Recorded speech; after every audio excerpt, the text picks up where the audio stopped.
ठाण्यामधनं बातमी येते शेजाऱ्यानेच एका 4.5 वर्षीय मुलीवर बलात्कार केल्याची धक्कादायक घटना समोर येते। मुलीवर अत्याचार करणारा तरुण युवा सेनेचा कार्यकर्ता आहे अशी देखील स्थानिकांनी माहिती दिली आहे।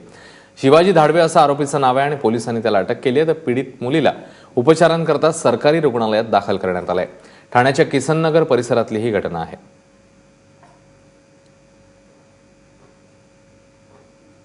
त्या माणसाने हा कृती केलेला आहे हे भरपूर चुकीची गोष्ट आहे आणि त्या असल्या माणसाला चुकीला माफी नाही। मुलगी 3.5 वर्षाची मुलगी आहे, 4 वर्षाची मुलगी आहे आणि ज्या माणसाने त्या पद्धतीने तिने जर तो कृती केलेली आहे आणि त्या मुलीबरोबर शोषण केलेलं आहे, ज्या माणसाने हा कृती केलेली त्याचं नाव आहे शिवाजी गाढवे आणि बाजूवर राहणारच म्हणजे बाजूवर राहणारे।